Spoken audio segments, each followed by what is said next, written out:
Great. Thank you very much, everyone. And I'm going to share my screen. Hopefully you can see my screen. Yeah. Okay, excellent. Wonderful. So my name is Angie Ballinger, and I work at the Cargill organization, and I've worked there for 12 years. And I'm currently the lead for our global capabilities products in learning and development, as well as our data measurement and analytics. And prior to working at Cargill, I worked at a large market research company as a director of customer loyalty. And previous to that, I spent 14 years as a workplace consultant at the Gallup organization. I love mathematics. I love data. Not all of you do. So I'm here to share my best practices of what we've done over the last 3 years. But my passion for data and statistics and math goes back to my education, as I have an applied or a master's degree in applied mathematics with a minor in combinatorics, and we can talk about what that means at a later time. But when I'm not working, I've recently taken up pickleball, which is a fantastic workout. I help my kids, my 3 teenagers, with their homework, primarily math, of course. And then I love watching reality TV. And a fun fact, I actually tried out for season 2 of Survivor. That's how passionate I am about reality TV. So before I dive into the details of our data and analytics journey, I would be remiss with if I didn't thank Fredrickson, of course, and Jay for providing this forum where we can share ideas, where we can collaborate with one another. And my goal for today is to share the learning journey we've been on at Cargill. And I'd really like to promote innovation and creative thinking among all of you. So I hope you leave today with actually more questions about how might we than you have answers. So before we start talking about data, let me share just 2 minutes about Cargill through this video. And let me pull that video over here, and I will hit play.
All right, so that is Cargill in a minute and 46 seconds.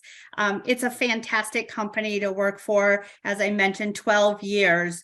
But I've always been in learning and development for those 12 years, but I haven't always been focused on data and analytics. The journey of data and analytics actually goes back to 2017. When I had a wonderful manager at that time. I know she's on this call today, Julie Durbin, who created a new digital learning vision for Cargill. It was amazing because we were ahead of the times, and we were actually being proactive, as we didn't know that the work world as we know it today would shut down in 2020. But in 2017, we realized that in order to be competitive in a volatile, uncertain business setting, we needed to increase our speed to learning. We needed to be faster, more nimble, more efficient, more innovative, hence the launch of a new digital learning vision. In 2018 and 2019, we created a learning technology ecosystem consisting of multiple learning experience platforms. And because of these new systems, we all recognized in our learning and development team that we needed to build new capabilities or develop new muscles. So in order to build great learning experiences through digital learning, we needed to build our user experience design muscle. And to communicate effectively with our learners during that digital learning experience, we needed to build our marketing automation muscle. And of course, to harness all of the data, the learning data that we now had at our fingertips, we needed to flex our data and analytics muscle. So then in 2020, we created and implemented our learning data strategy. We initially started with identifying our key metrics. What were those impact measures that our stakeholders would need to understand the value of learning and development at Cargill? In 2021, we were able to bring all of that data from the various platforms together into a single source of data and developed visually appealing and accessible, useful dashboards for the employees of our organization. And then just last year, we enhanced those dashboards and we began leveraging those insights from the data to connect to business results. And I'm going to go into a lot more detail of this journey, specifically the last 3 years with you in the next hour or so. So I think we all agree that learning data is important, but why even create an L&D data and analytics strategy? That's a question I asked myself, that I discussed with my manager at the time. And there's a lot of reasons, but there are 4 main benefits that I found that really resonate with me, with those people I talk with in learning, and with our business stakeholders. The first one is we can showcase learning and development value and impact. Without taking advantage of data, it's really impossible for our teams to justify the value that we bring to the organization.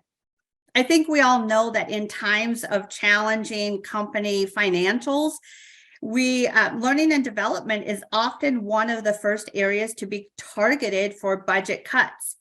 And if we can improve, or we can prove, our value, this could result in an increased support from the organization. Secondly, we can make informed decisions. This is with all data, not just learning data, but in learning, without the use of data, we're oftentimes relying on, I'd say, tradition or outdated best practices to make those decisions. We could lose touch with the realities of business. So data helps us maintain that modern connection with our business and make informed decisions.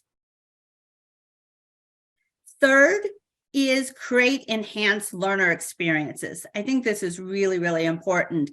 Data informs us as to what our learners need and how they need it. And this improves their experience, enhancing their engagement, the knowledge retention, behavior change. We used to do this in-person learning experiences also, but we have access to even greater data to learn even more about the learner experience today with digital learning. And last but not least is validate the effectiveness that training solutions have on business goals. This one is critical for learning and development. I think we can all agree that data is important, and it's an important aspect of any organization and increasingly important for learning and development. So how do we get started? This is really the tough question, which leads to the hard work. So I'm going to share with you Faozhu Sang, the remarkable runner who defied age, disability, and racism to become a marathon legend, once said, anything worth doing is going to be difficult. So this process is not easy. It took a lot of time, a lot of energy, a lot of frustration, but we made it through these last 3 years, and that's what I'm proud to share with you. So let's get going. All right. I would love to ask you a question first and ask you to respond in chat. So please type in your response in the chat feature to indicate where your organization is on the L&D data strategy journey. And are you at the very beginning where you have no strategy yet, you're wanting to create one and not really using data?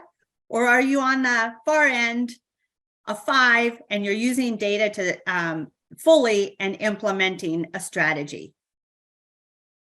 All right, looking at the chat. Thank you for everyone for your participation.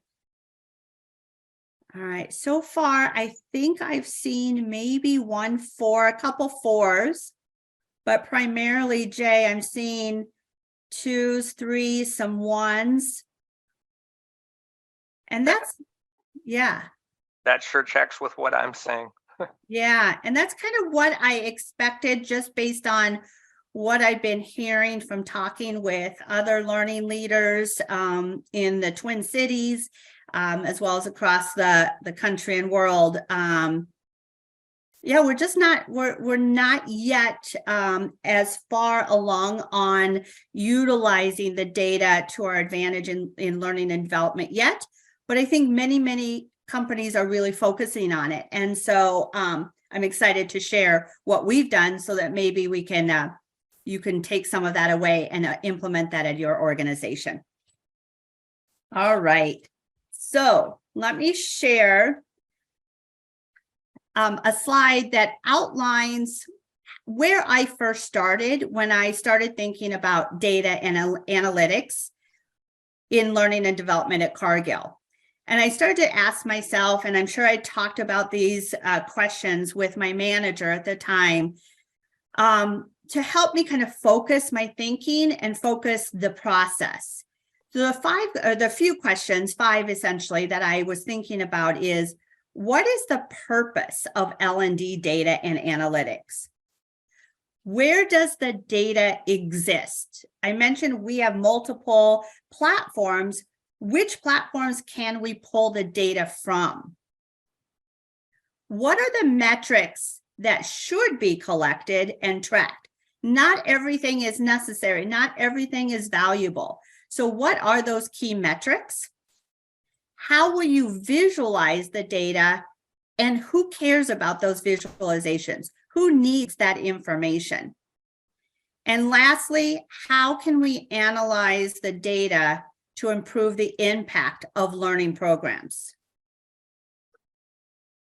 So let's start with that first question. What is the purpose of data and analytics in learning and development?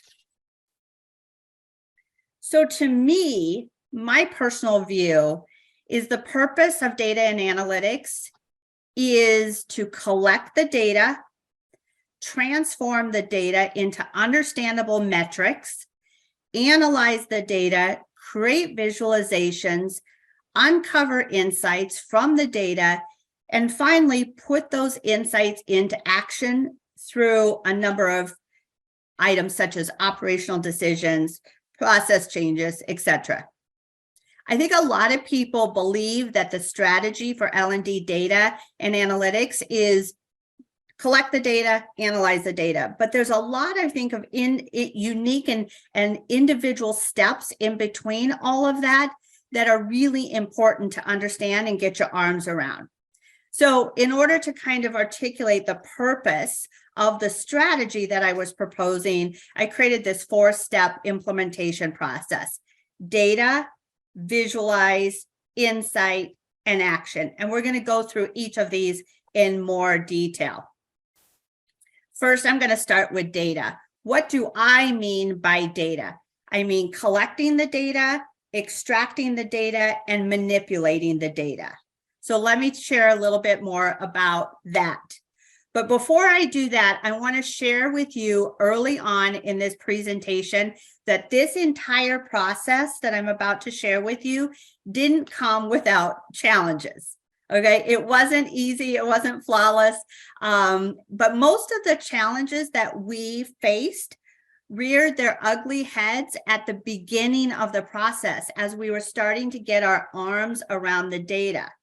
So the first challenge is that we had many disparate systems, multiple platforms. So we needed to understand how each of the partners that we were working with provided data, or how they could provide data to Cargill. Was that through a flat file, through an FTP, a file transfer protocol? Did they have an API? Did we have ability to connect to their API? We needed to understand what each of the platforms provided in terms of data variables, what fields were available. So some systems were more mature in their data capability than others. So there was a lot of learning about each of the technology platforms. Secondly, we had some challenging discussions internally within our talent team about who owned the learning data. So at Cargill, learning is a part of HR, which it is at probably many of your organizations. And our organization, our HR organization, had a people analytics team. But learning and development at that time was ahead of the other parts of the other areas of the talent organization in using technology and therefore data. So we wanted to run as fast as we could and not be, I hate to say it, like slowed down a little bit by the other areas. And so we just needed to secure ownership of that learning data and be able to move forward quickly. Resources was another challenge. So in 2020, the data and analytics team was small. It was only me, and I was only working on this project of 50% of my time.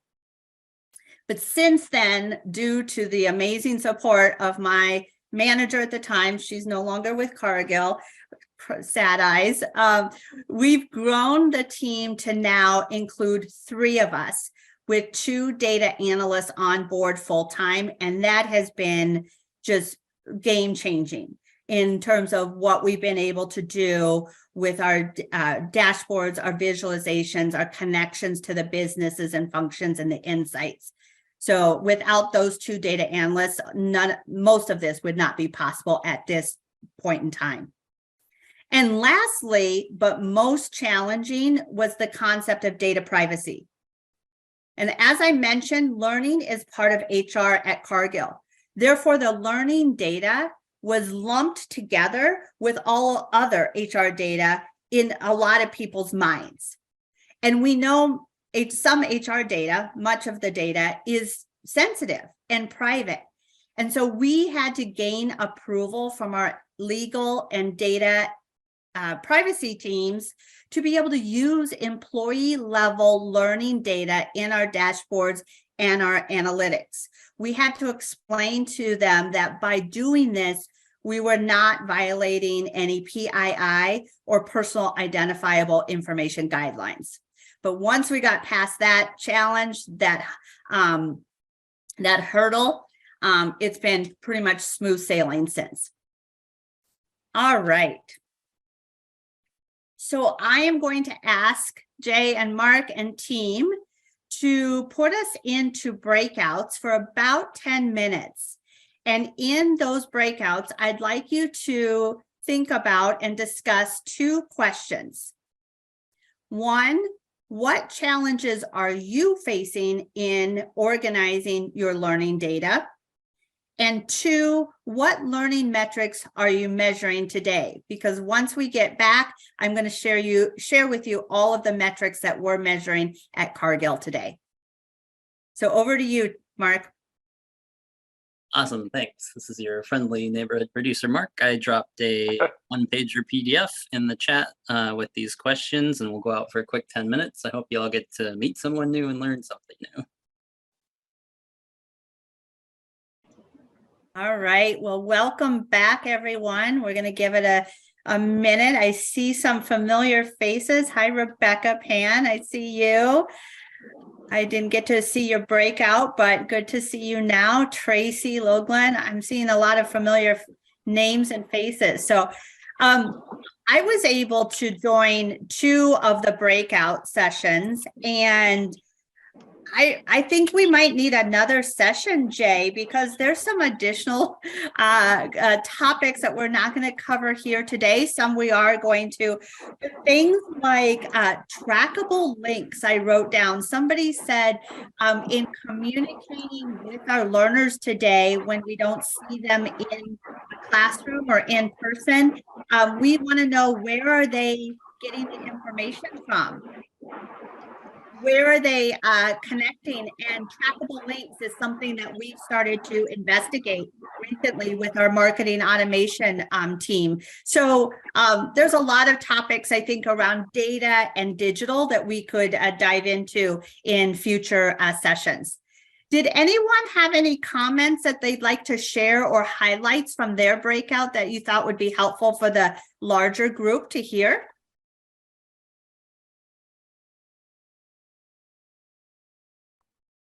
All right, let me see what, we are working hard with a vendor to figure out what people are searching for. Excellent, yep. I'm going to talk a little bit about that in a few minutes, so I'll make sure to call that out when I do. Anyone else have anything that they want to highlight? Yeah, I think something that came out of our breakout room that I thought was super interesting is their tracking learner experiences, but they're following up with surveys to those learners' leaders to understand outcomes once they get to the floor. And are the learners' experiences and the leaders' experiences coming together and aligning, or is there a disconnect between what the learner experienced and what the leader is receiving at the floor when they join the floor? And so I thought that was a really great correlation.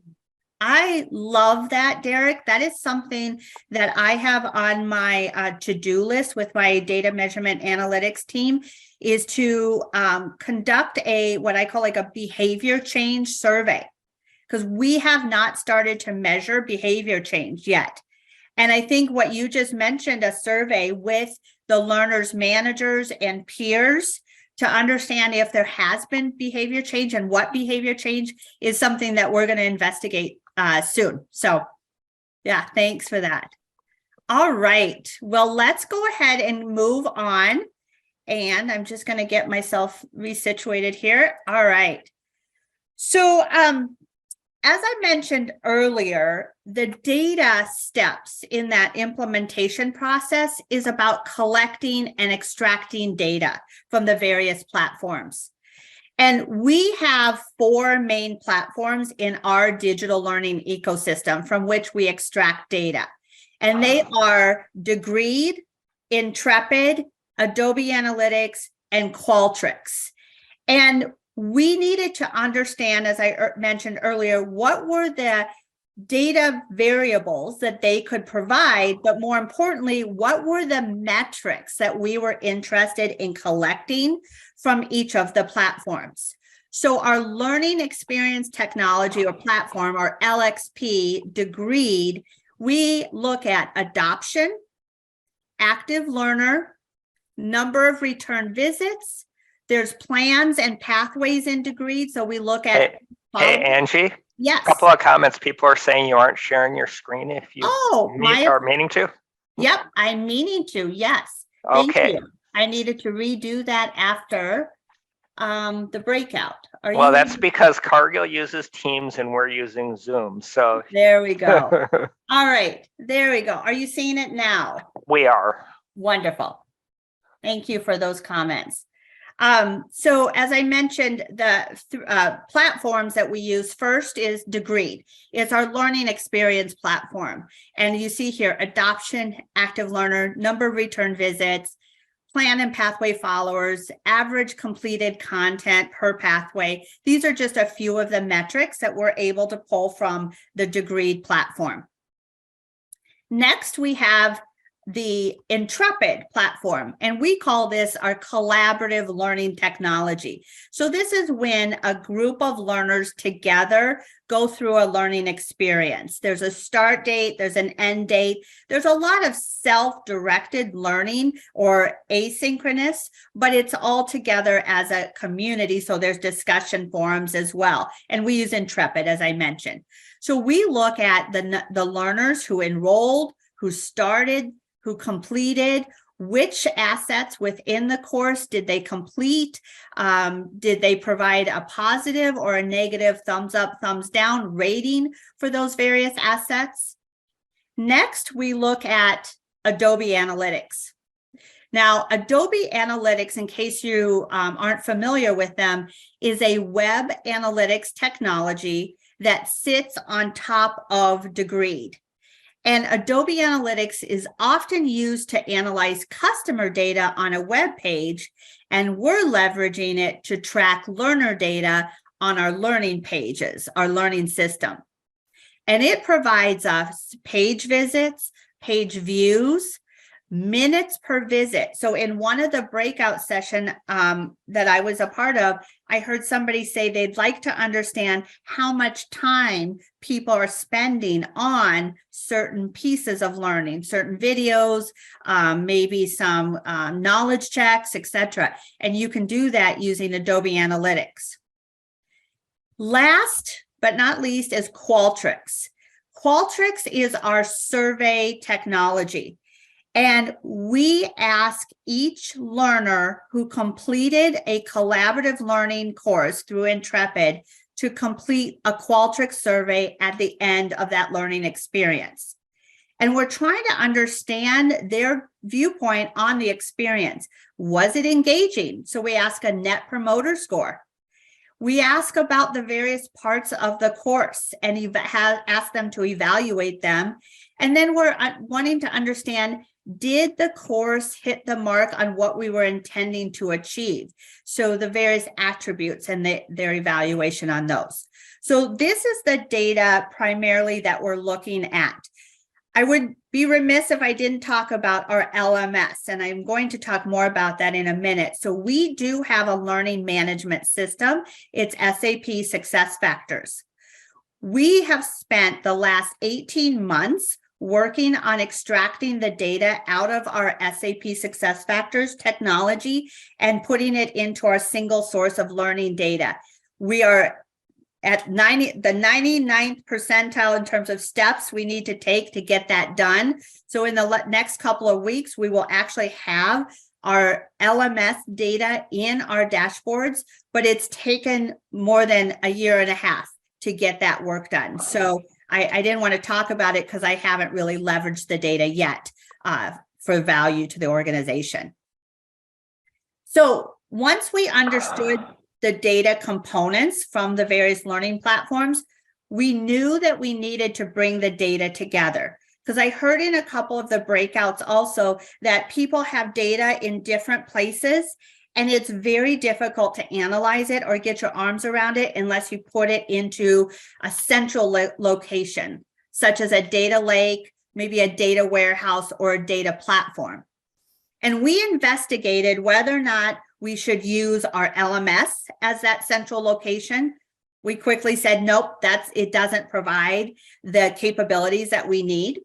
We looked at purchasing an LRS, a learning record store, and we decided not to do that. At the time, we weren't mature enough around data to make such a large investment. So ultimately, we decided to use an internal data platform called Cargill Data Platform, and it's a centralized, organized, and governed collection point for all Cargill data. It was really starting to kind of up and come at Cargill 3 years ago Today, everybody's using it, but 3 years ago, it was kind of like, ooh, should we use it? Should we not? And I'm so glad we did. So I'm going to share just a high level overview of what we call our learning data architecture, and it's how we brought the data together. And this is a very simple view, but I think it's good for this purpose. So I mentioned we had our 4 source systems: Degreed, Intrepid, Adobe Analytics, and Qualtrics. And we pulled that data together into what we call Cargill Data Platform. And Cargill Data Platform, like many data lakes, have different phases or steps in their platform. The first layer or step is the raw database. So we bring the data into the database as a raw table, and then we clean it.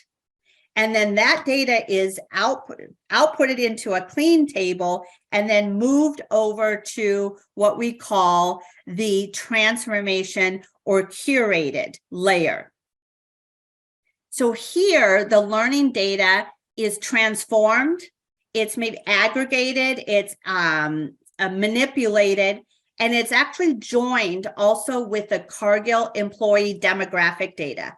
So Degreed, Intrepid, Qualtrics, Adobe Analytics, they do not have all the details about each of our employees, such as region, job title, enterprise, business group. We add that data to the learning data in this transformation layer. From there, it is transferred to a product layer or product database. And that is where my team picks up the data and leverages it to create Power BI dashboards for our end users, our leaders, our managers, and anyone who owns learning at Cargill. So I mentioned that this is a very simplified view, but it did take many months to stand this up, many resources. But today I'd say, luckily, it's a pretty well-oiled machine, and we're getting a lot of value from this because data is imported, cleaned, transformed, and delivered to a Power BI dashboard on a daily basis. So all of this process happens each and every day. All right, so I've talked a little bit about data. Now I'm going to move on to visualize. And visualize is really focused on who are the people, the stakeholders who need to see the visualizations, need to understand the data. How can we deliver those in an engaging and useful dashboard, and then modeling the data for those dashboards in maybe like a Power BI or a Tableau platform? All right. So first, I want to talk about how we defined the groups of users of the learning data and the learning data dashboards. We did a number of focus groups. We did analysis of who would be interested in our data, and we came up with these 4 personas. First is the executive persona. So this is top of the organization. We call it our executive capability owners, head of sales, head of marketing, head of sustainability, as well as our L&D and HR leaders. Next, we understood that people managers, anyone with direct reports, would also be interested in having learning data about their direct reports at their fingertips. So accessing people manager dashboards would be helpful. Third was a learning owner persona. And this is anyone who creates learning experiences. So obviously, anyone in L&D, oftentimes in HR, but at Cargill, we were also helping our businesses and functions build the capability to create learning experiences so we could democratize learning. So those individuals are interested in seeing the data visualizations as well. And lastly, we have an investigator persona. Think of this as a data analyst. So somebody who wants to extract that data from the dashboards or from the Power BI platform and use that data to do either simple analytics or maybe some more advanced analytics. So these are the 4 personas that we identified, and therefore we created dashboards for each of them. So I'm going to go into a very high-level overview of each of the dashboards and give you an idea of what we've created, again, using Power BI as the platform. So in this view, the executive view, we have summarized visualizations of key metrics. Those key metrics are adoption, active learner, return visits per learner, enrollments, NPS, Net Promoter Score. And you're able to filter or slice this data by region, by business, over time. And it's really intended to inspire senior leaders to ask questions about the data. We want them to look at this and say, why is it that the data is as it is? What additional analysis or additional investigation could we do to answer their questions? The next view is the people manager view. And I mentioned that the audience for this dashboard is anyone who manages people, and it's a summary of the manager's direct reports, digital learning activity. And we use what's called row level security here to ensure that each manager can only see her or his direct reports. So the managers are not able to see anyone else's direct reports. But this is intended to help managers with conversations around performance, around development, around career conversations. I can easily use this dashboard to go into my own manager dashboard and see the skills that my direct reports have identified in Degreed as something that they're wanting to develop. And then we can have a very constructive conversation about what their development plan might be around that particular skill. It gives me an opportunity to prepare for those conversations. Next is the learning owner. And I would say this is the one that I use the most, and so does my L&D team. So there are a number of different views within the learning owner dashboard.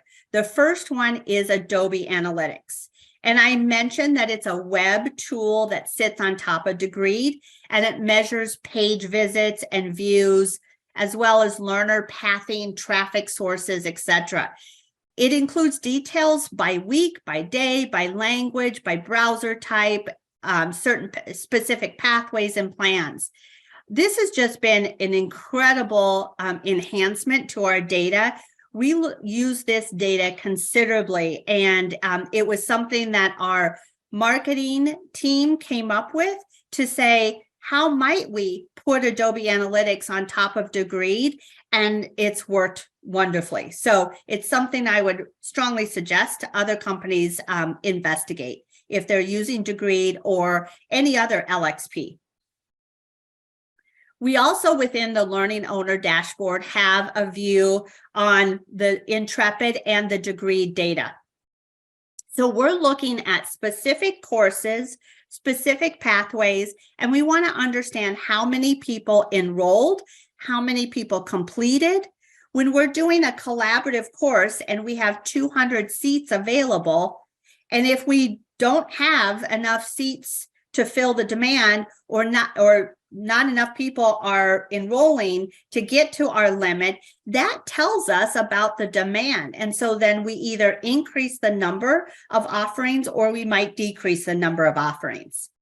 We also use this view to understand the skills that employees are focused on developing through the Degreed platform. And this helps us identify emerging skills that might require more focus for learning and development team. So this allows us to be more proactive and create learning experiences focused on those emerging skills to stay 2, 3, 4 steps ahead of our employees. And I think they've appreciated that.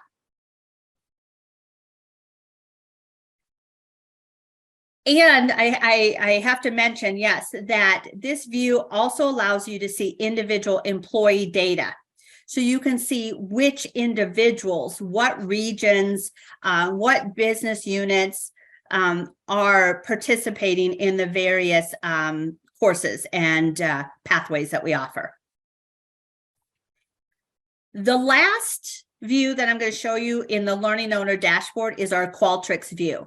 And as I mentioned, all learners who complete an Intrepid course are asked to complete a Qualtrics survey to evaluate their learning experience. And we collect a Net Promoter Score, and you see that in that 47% chart there, as well as we can look at the different evaluation scores for course content, course attributes. We want to understand the effectiveness of the course. Was it relevant information? Did you have the ability to apply new skills and knowledge? And we can get that information from this view. And lastly is the investigator view. And the purpose of this view is to be able to export data reports so that data analysts can use, as I mentioned, simple or advanced statistics to uncover insights. I often export this data and run simple pivot tables to identify patterns. But we've also had data analysts take this data and use it for other specific Power BI dashboards that they need for their function or their team, or to do analysis to see if there's an impact from the learning to the business results. So because of the need to export this data, it's not always visually appealing. I wish we could make it a little bit more exciting to the eye, but it's rather in a table format because it gets exported into a CSV file or an Excel file. All right. Just checking on time. All right, so we've gone through data, we've gone through visualize, and now we're going to focus on insight. And insight is what happened, what will happen, and what should happen. Those are three questions that I always ask myself.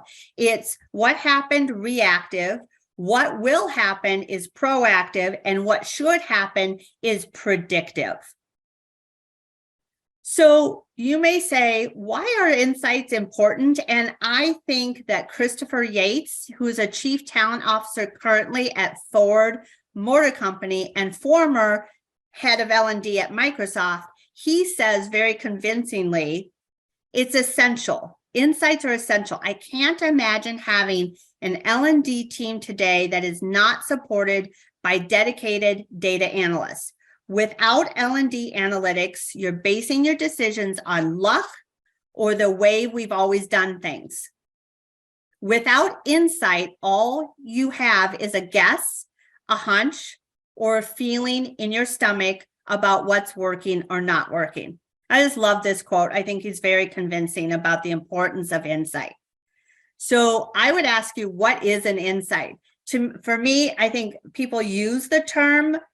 They know what the term means, or they think they know what the term means, but maybe they use it not always in the right way or context. So I looked it up and I said, okay, what is the general definition of an insight? And it says it's a deep understanding of a situation or a person or a thing. But in the context of data and analytics, the word insights refers to an analyst or business user discovering a pattern in data or a relationship between variables that they didn't previously know existed. This can have a thrilling aha moment. You've probably heard that, an aha moment aspect to it. So it's important to note that data is a collection of facts, analytics is organizing and examining data, and insights is discovering patterns in the data. So how might you go about discovering patterns in the data or uncovering insights? You may have heard the term analysis paralysis. So this is described as overanalyzing a situation, which causes decision-making to become paralyzed. Can happen when you have too much data or you don't know exactly what you're looking for in the data. You have little or no direction, and therefore you analyze everything and eventually become paralyzed. So how do you make sure to avoid analysis paralysis? Well, I strongly suggest starting the analysis with a hypothesis. And that hypothesis needs to be based on a business challenge. And let me explain why I do this and a little bit of how I do it. So as a good learning professional, which all of us are, we know the pathway of a good training and development program would look something like this. Successful training leads to more effective and efficient performance, which leads to improved business outcomes. And at the bottom of each of these, I put an example of a learning objective from a successful training, an example of a behavior change that would happen if a person had more effective and efficient performance, and an example of an outcome that we were hoping to improve upon based on the training. The flow of causality in this diagram is from left to right. However, I challenge us all, and at Cargill, we actually do this by starting the learning design with the end in mind. And this will help you in deriving a hypothesis for your analysis and insight based on a challenge. So first, we determine the business outcome or the business challenge we're trying to impact. Next, we determine the required changes in the learner's performance that are needed. And finally, we create the experience that will create the desired performance. If we ensure direct linkage from the learning to the business outcomes, but start with the business outcomes as we design the program, then we can focus our data and analytics directly on these business challenges, and those become our hypotheses. And we do this using an impact mapping process. In one of my breakouts I was in, somebody mentioned an action mapping process. I don't know if that is the same thing, but this tool was developed by Robert Brinkerhoff, and it ensures linkage between learning initiatives and business objectives. And in this example, the desired business outcomes of the leadership program that we were developing a number of years ago was to increase promotion rates of managers and increase engagement scores of individuals and teams. And if we follow it from right to left, we see the behaviors listed include recognizing employees, delegating more, asking and giving feedback more often. And managers will perform in this way if they understand the learning objectives from the course, which is one of them is to understand how to build relationships, rapport, and establish trust. Therefore, the hypothesis that we used for our analysis, which I'm going to show you in just a moment, was that the leadership development program would have a positive impact on employee engagement and organizational bench strength or promotion rate. So that is our hypothesis. Next, we had to identify what data we had available to us and that we needed to conduct our analysis. So we looked to our dashboards, our investigator view, and said, what learning data do we have? What learner demographic information do we have? Let's get our arms around the employee engagement data and any HR promotion data that we could identify. And we did this for two groups. We looked at our target learners, which is those individuals who participated in the leadership development program. And then the other group, group B, is anyone else. It's our control group. So it's target learners and then others. And we did some analysis. And when I say we, it's the individuals on my team, because there is a lot of different analytic tests that you can use. I've just listed a number of them here that I'm familiar with. I'm sure many on the call here are familiar with other analytic tests. But if you're questioning yourself around the analytics, please partner with a data analyst. That was critical for the success of the analysis that we've done. So I'm just going to share a few highlights of the analysis that we did around that leadership development program and the hypothesis around increasing engagement and increasing promotions. So the first one we went after was increase in individual and team engagement scores. Here, what we did is we correlated the learner groups by the different questions within the employee engagement survey. And you're not supposed to be able to see all the details. It's very small, but the highlight here is the darker yellow, orange, red, brownish color indicates a stronger correlation. And you see from both of the charts, there are correlations. There's some very strong correlations, but there's no difference between the learner group and the other learners. Actually, to me, it looks like the other learners have a higher correlation with employee engagement than the learner group. So that didn't prove anything. So next, we use what's called a violin chart. And the violin chart helped identify for us, we looked at learners who had completed the leadership course within 3 months of completing also the employee engagement survey, 3 to 6 months, and 6 to 12 months. And we found that there was a strong recency effect for those who completed the leadership program within 3 months of completing this employee engagement survey. Their results were stronger than the other groups. So the closer you are to learning about the leadership development, the stronger your employee engagement scores are, and so forth. Lastly, we also did what's called an interquartile range analysis, where we compared group average scores between the learner population and the others. And we looked at it by different bands. So for supervisor 1 and below, there was actually no impact. But for those that were in the upper level bands, there was strong impact to employee engagement. But unfortunately, the impact was not statistically significant. That statistically significant piece always gets me. It shows that there's an impact, but with the amount of data we have, the number of cases, statistically, it wasn't a strong impact. So ultimately, with this analysis we did, there's more to this than what I'm showing, but these are the highlights.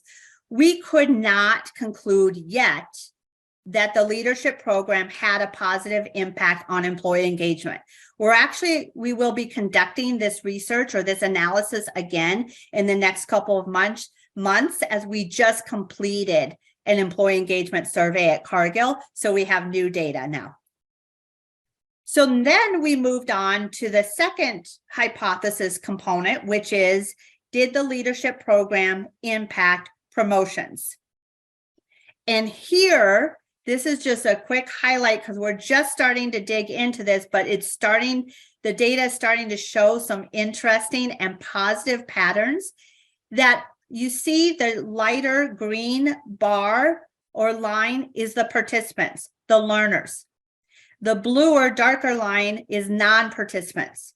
And you see that among the group of leadership program participants, they have a higher percentage of both band and job change versus the non-participants. So this is starting to show a strong correlation. And luckily, this correlation is significant, statistically significant. So we can, for now, accept the hypothesis that the leadership program does impact job promotions and ultimately, therefore, increases our internal bench strength. So we're continuing to do analysis like this And we're doing it all because we were able to get all of our learning data into one centralized location and be able to now take advantage of the power of that data to start to do the analysis and uncover some insights. So I've gone through the data step, the visualize step, and the insight step, and now to action. Unfortunately, I don't have much to share about action, as this is where we are currently in our journey. We're investigating how we can leverage the insights that I just shared with you and other insights that we're uncovering to make operational decisions, to influence process changes or support strategy formulations. So I hope, Jay, wink, wink, that I'm invited back in the future to share perhaps what actions we've taken and the impact that they've had at Cargill. Angie, I think we'll invite you back and we'll have some discussions about what makes sense as a good follow-up, because there's just tremendous interest, obviously. Great. Thanks, Jay. Appreciate that feedback. So just in summary, the last 3-year learning data and analytics journey that we've been on at Cargill can kind of be summarized as this. Year 1, I consider it reactive operational reporting. We created, we identified the impact measures. We defined our needs and requirements, and we leveraged the reporting capabilities within some of the platforms that we were starting to use at the beginning of the journey. Year 2, we focused on bringing all of the data together into a single data warehouse. We needed to ensure learner level data reporting was approved. And then we began measuring against key metrics such as adoption and active learner. And then year 3, it's all about analytics and insights. We're starting to dip our toe into potentially development of predictive models. Ideally, I would love to be able to say, if you participate in these 3 learning experience, we can predict that you will have a 20% higher chance of promotion in the next 2 years than others, or something like that. Don't hold me to that, but ideally, I would love to move into predictive modeling. So before we spend some time answering any questions that you all have, I'd like to pose a question back to you. So if you could put into the chat again, going back to the questions that I started with when I began the L&D data and analytics strategy and implementation, which of these questions will you start with? Which of these questions will you start with to bring learning data to life in your organization? That's my question to you. So please use the chat and respond. And I challenge you, start somewhere, begin the process. My previous manager, Julie, and I would talk about crawl, walk, run. All right, we started out crawling. I think we're between walking and running. We may be kind of in that running stage, but take small but meaningful steps towards building that learning, data, and analytics culture at your organization. Hey, Angie, I just want to point out, you had answers that range from 1 to 5. So obviously you were looking at great questions because lots of people pick different ones. Great. Wonderful. Well, I know we have about 10 minutes. So I would love to open it up to any question that you have for me.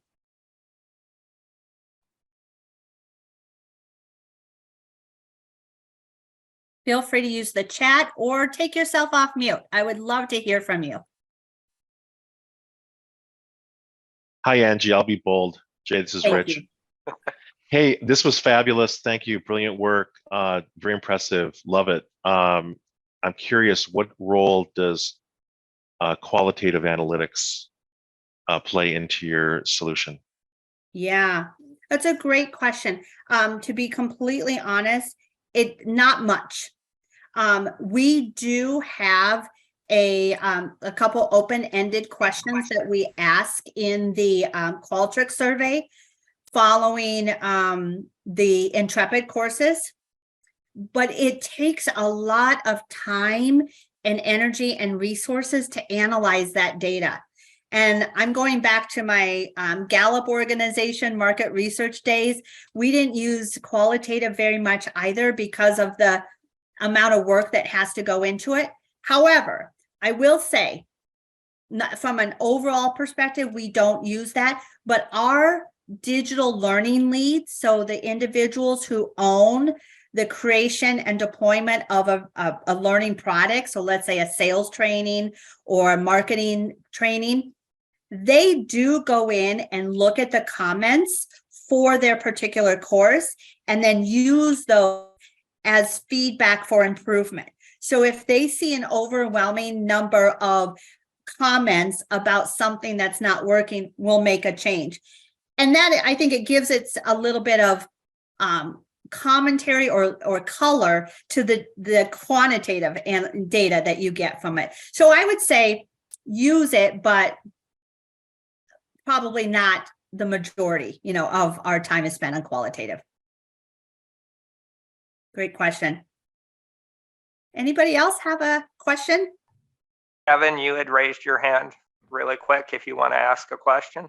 Yeah, Angie, thank you so much. I really appreciated hearing some of the insights that you had on this. I was curious about how you are using this. You sort of alluded to this, but I'm curious how you are evaluating that transfer of learning to on-the-job behaviors. That's sort of where we're at in our data analytics journey, and I'm curious where you all are at with that. Yeah. So if I look at Kirkpatrick's, model, and we were talking about it in our breakout. So, behavior change is an area that's always been, at least in my conversations, my experience, something that's been hard to measure and hard to get data around. And so we don't have a lot of data. We don't have almost any data on behavior change. And I would say over the last year, I kind of had an aha moment, maybe an insight from something where I thought, let's just ask the managers if they're seeing behavior change in the people from their team that are going through the learning. And I thought, is it that simple? Well, getting responses to surveys isn't always simple. I don't know if managers always see all of the behavior change of their direct reports, especially in maybe now of this virtual world that we work in. So I would love to work with any of you all on trying to crack that nut on measuring behavior change, because I feel like if I look at the data analytics model, there's a missing link in the chain from learning to business results, because if you don't have that behavior change, and we don't currently today know about that, if you don't have it, it's hard to get from learning results to be business results. So I haven't cracked that nut yet, Kevin, and I'd love to work with you on it or others if you'd like. Yeah, cool. Thank you, Angie. I appreciate it. Absolutely. Hey, Angie, this is Rebecca. Hi, Rebecca. So for many of you don't really know about Angie and my history, so I will ask my question, but I just want people to know that I know Angie for a really long time. I was in Angie's team, but that was not for data and analytics. So Angie, great job. I'm really impressed after I left Cargill and looking at what you have been doing and being able to achieve in terms of the whole data and analytics and make it really like a meaningful and, something that it would really work for the business and thinking about the whole talent development strategy, right? So where I am in Marsh McLennan, so we're very much focusing on looking into how can we help to look into the employees, their skill set gaps and strengths, and using that to really move people into kind of co-related development programs, right? But what you just mentioned for the past hour, something just came to my mind as you described the aha moment, because we're very much focusing on employees there. skill set. Mhm. There is actually a kind of my old hat, right? The whole more like a leadership development piece is actually missing from that. Ah, And so this is where I'm thinking about, I've been very much focusing on how, because obviously we have data of that people who are taking all the different assessments, helping them to looking into the programs. But mhm. what we don't have is actually that part of the soft skills, right? And as you call out the whole employee engagement, how do we looking into those correlations? And Yeah. so I found this is truly insightful. I'm really, really happy to join today's discussion. So thank you, Angie, Rebecca. and thank you, Jay. Thank you. We actually, Rebecca, this is a little bit different topic, off topic, but at Cargill, we started to look into building like a skills-based organization. Really a big focus on skills. We've kind of put that on pause temporarily because of other priorities, but we started to look into a skills marketplace.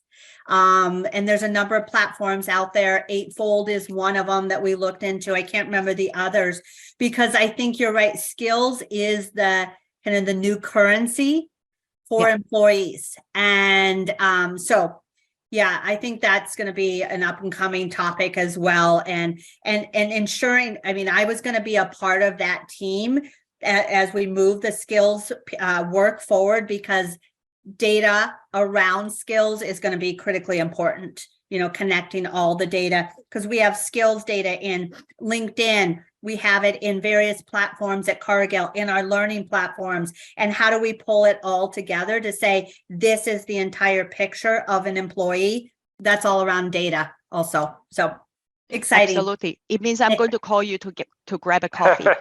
Sounds great. Thanks, Rebecca. Hey, I'm going to jump in here. Thank you, Angie. I'm going to pull this all together with asking everyone to either come off mute and say thank you, or do their thumbs up or hand claps or whatever they can do for Angie. This has been a wonderful session. Just, tremendous chat throughout, lots of questions, and definitely warrants a follow-up session. A couple of things from Fredrickson on the way out. Please take a look for your invitation to the Thought Leader series, and hope we'll see many of you again on February 22nd. And thank you, and thank Angie for spending your morning with us, and just thrilled to see so many great learning leaders join us for the start of the day, and hope to see many again on February 22nd. And Angie, I don't know what's next, but we'll be talking. Sounds great. Thank you, Jay. Thanks, Angie. Thank you, Great everyone. session.